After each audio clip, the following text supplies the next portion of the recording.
রমজানে একটি নামাজের কথা বলবো, শত কষ্ট হলেও এই নামাজটা আপনি ছাড়বেন না, একবার হলেও এই নামাজটা আপনি পড়বেন। নবীজি এই নামাজের এত গুরুত্ব দিতেন, নবীজি বলেছেন জীবনে একবার হলেও তুমি নামাজটা পড়বে।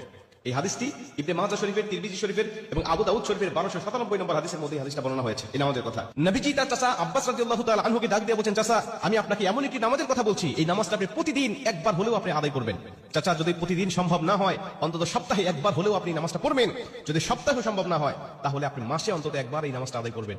চাচা যদি মাসেও আপনার পক্ষে কষ্টকর হয়ে যায়, বছরে একবার পড়বেন। যদি বছরেও না পারেন, জীবদ্দশায় অন্তত একবার হলেও নামাজটা পড়বেন। কারণ এই নামাজটা এত পাওয়ারফুল নামাজ, এই নামাজটা আদায় করার কারণে আপনার প্রকাশ্যে অপ্রকাশ্যে যত গুনাহ করেছেন, আপনার ইচ্ছায় অনিচ্ছায় যত গুনাহ করেছেন, আপনার অতীত জীবনে যত গুনাহ করেছেন, সব গুনাহ আল্লাহ আপনাকে ক্ষমা করে দিবে। চাচা এই নামাজটার নিয়মটা একটু ব্যতিক্রম। এই নামাজটাকে বলা হয় সালাতুত তাসবিহ। এই নামাজের মধ্যে অতিরিক্ত কিছু তাসবিহ পাঠ করতে হয়।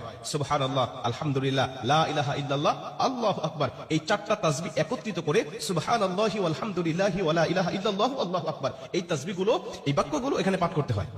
4 রাকাত বিশিষ্ট এই নামাজ সালাতুত তাসবিহ 4 রাকাত পড়তে হয় এক নিয়তে। 4 রাকাত নামাজে প্রতি রাকাতে 75 বার করে করে মোট 300 বার এই তাসবিহটা পাঠ করতে হয়।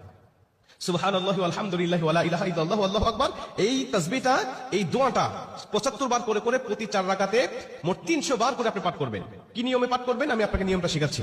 আবু দাউদ শরীফের 1297 নম্বর হাদিসের মধ্যে যে নিয়মটা এসেছে, আমি এই নিয়মটা আপনাকে শেখাচ্ছি। আমাদের সমাজে আর বেশ কিছু মানুষ বেশ কিছু নিয়ম বলে, কিন্তু আমি আপনাকে হাদিস থেকে সরাসরি নিয়মটা জানাচ্ছি। এটা আপনি রেকর্ড করে নেন, খাতা কলম থাকলে লিখে নেন। প্রয়োজনে এটা যত সোশ্যাল মিডিয়াতে যাবে, ফেসবুক ইউটিউবে যাবে, এটা আপনি সেভ করে নিজ আইডিতে শেয়ার করে রেখে দিবেন, যাতে আপনিও শিখতে পারেন, অন্য মানুষকে শেখাতে পারেন। আপনার শেখানোর কারণে কেউ যদি নামাজটা আদায় করতে পারে, ও যে সওয়াবটা অর্জন করবে, সওয়াবের একটা অংশ আল্লাহ আপনার আমলনামায় দান করবে। এজন্য এগুলো মানুষের কাছে ছড়িয়ে দিবেন যত সম্ভব হয়। আপনি প্রথমে যখন নামাজটা শুরু করবেন, নিয়ত করবেন নফল নামাজের নিয়ত করে অন্যান্য নামাজে যেভাবে সানা পাঠ করি আপনি সেভাবে সানা পড়বেন। অন্যান্য নামাজে যেভাবে সূরা ফাতিহা পড়ি ওভাবে সূরা ফাতিহা পড়বেন। অন্যান্য নামাজে সূরা ফাতিহার পরে যেভাবে সূরা মিলান ওইভাবে সূরা মিলাবেন। সূরা মিলানোর পরে রুকুতে যাওয়ার আগে দাঁড়ানো অবস্থায় আপনি 15 বার এই তাসবিহটা পাঠ করবেন। সুবহানাল্লাহি ওয়াল হামদুলিল্লাহি ওয়া লা ইলাহা ইল্লাল্লাহু আল্লাহু আকবার, এই তাসবিহটা পাঠ করলেন 15 বার। 15 বার পাঠ করার পর আপনি রুকুতে চলে গেলেন। রুকুতে গিয়ে রুকুর যে তাসবিহটা আছে, তাসবিহটা পাঠ করার পরে সুবহান রাব্বিল আযীম বলার পরে আপনি এই তাসবিহটা আবার পাঠ করবেন 10 বার। সুবহানাল্লাহি ওয়াল হামদুলিল্লাহি ওয়া লা ইলাহা ইল্লাল্লাহু আল্লাহু আকবার, এই 15 বার আর 10 বার 25 বার। এরপরে আপনি রুকু থেকে উঠে দাঁড়ালেন, দাঁড়ানোর অবস্থায় আপনি আবারও 10 বার পাঠ করবেন। তাহলে হলো 10 আর 25 35 বার। এরপরে আপনি রুকুতে চলে যাবেন। রুকুতে গিয়ে রুকুর তাসবিহটা পাঠ করার পরে আবারও পড়বেন 10 বার।